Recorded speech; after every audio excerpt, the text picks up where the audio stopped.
हुजूर को दफन करके लौटे, तदफीन से फारग हुए, कब्र मुबारक में उतारा, हुक्म पूरा किया।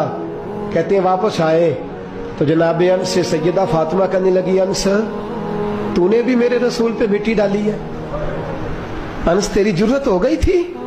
फरमाते उस वक़्त फातिमा का पहला आंसू गिरा और फिर 6 महीने हुजूर के बाद हयात रही, मैंने उसके आंसू ही गिरते देखे।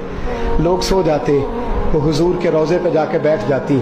कहते मैं समझाता बहलाता, लेकिन फातिमा कहती अली सब्र अपनी जगह, कर्म अपनी जगह। और मैं तुझे क्या बताऊं, बहन भाई पहले सारे चले गए, वालदा पहले छोड़ गई, अब हुजूर अलैहिस्सलातु सलाम ने भी पर्दा डाल लिया है, मुझे चार और जानिब कुछ दिखाई नहीं देता।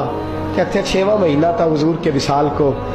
एक दिन मुस्कुराती हुई फातिमा घर आई रोजे से रात को बच्चों के साथ, तो शेर खुदा कहने लगे, मैंने कहा फातिमा बड़े दिनों के बाद मुस्कुराते देखा, क्या बात है? तो कहने लगी अली आज मेरी आंख लग गई थी, मुझे हुजूर ख्वाब में मिले हैं, तो मुझे हुजूर ने कहा तू रोती क्यों है? तो मैंने कहा महबूबा मेरा दिल नहीं लगता। तो फरमाया बेटी तैयारी कर, तू मेरे पास आने वाली है। हजरत अली फरमाते बस फातिमा बीमार हुई, चंद दिन गुजरे तो मुझे बुलाया और कहने लगे अली वक्त जाने का आ गया है, ये अली के घर की है इज्जत, अली से सुनते, नबी के घर की है इज्जत, नबी से सुनते। वो जिसने मुअज़्ज़ज़ किया घराने को, हुसैन पाल के जिसने दिया जमाने को, जाने का वक्त आ गया है अली। पहली बात तो यह है कि हुजूर की नवासी जनाब उमामा से शादी कर लेना, वो हुजूर को बड़ी प्यारी है। और दूसरी बात यह है कि मेरे हसन हुसैन इनका खास ख्याल रखना।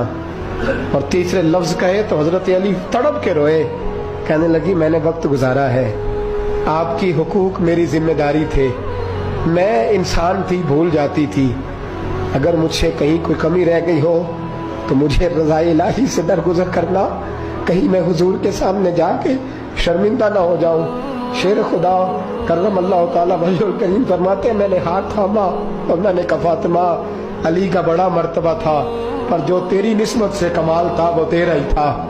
तू कैसी बात करती है, तूने तो हद कर दी, शहजादी हो के मेरे घर में खादिमों की तरह रही। हजरत फातिमा रज़ियल्लाहु ताला अन्हा का दूसरा हुक्म ये हुआ कि मुझे रात को दफनाया जाए। और फरमाया मेरे पहले मदीने में ऐसा नहीं होता था, ये हजरत फातिमा ने सबसे पहले कहा। फरमाया मेरी चारपाई के साथ लगा के ना शाखें, चारपाई के साथ तो ऊपर ला के उन्हें ऊपर से बांध देना और उन शाखों के ऊपर एक कपड़ा डालना, मेरे कफन पर भी किसी की नजर न पड़ जाए।